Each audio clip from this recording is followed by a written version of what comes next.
নওগাঁর ১৩০ কিলোমিটার সীমান্তে বিজিবির টহল বাড়ানোর পাশাপাশি নিরাপত্তা ব্যবস্থা জোরদার করা হয়েছে।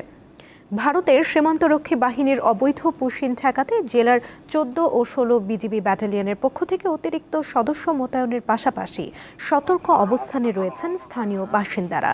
সীমান্তে বিজিবির পক্ষ থেকে রাতে আলোর ব্যবস্থাও করা হয়েছে। গত শুক্রবার সাপাহার সীমান্তে বিজিবির বাধার মুখে পুশিন করা ১৭ জনকে ফেরত নিতে বাধ্য হয় বিএসএফ। এছাড়া গত রোববার রাতে পোরশা সীমান্ত দিয়ে অপর ২৫ জনকে পুশিন করার চেষ্টাও বিজিবি ও স্থানীয়দের বাধায় পণ্ড হয়।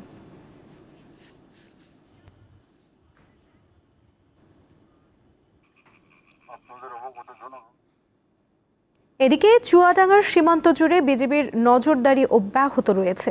এ বিষয়ে বিস্তারিত জানাচ্ছেন সহকর্মী হুসাইন মালিক।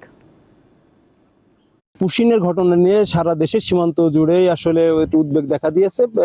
তবে চুয়াডাঙ্গাতে কিছুটা হলেও একটু ভিন্ন রূপ, কারণ এখনো পর্যন্ত চুয়াডাঙ্গা সীমান্তে কোনো পুশিনের ঘটনা ঘটেনি। আমি চুয়াডাঙ্গা ৬ বিজিবির যিনি অধিনায়ক লেফটেন্যান্ট কর্নেল নাজমুল হাসানের সাথে কথা বললাম। উনি যেটি জানালেন যে চুয়াডাঙ্গায় ৬ বিজিবির আন্ডারে ১১৩ কিলোমিটার আসলে সীমান্ত এলাকা আছে। তার মধ্যে যদিও ৬ বিজিবির আন্ডারে চুয়াডাঙ্গা এবং মেহেরপুর দুটি জেলা সীমান্ত এলাকা, তার মধ্যে চুয়াডাঙ্গায় প্রায় ৮৫ কিলোমিটার সীমান্ত এলাকা আছে।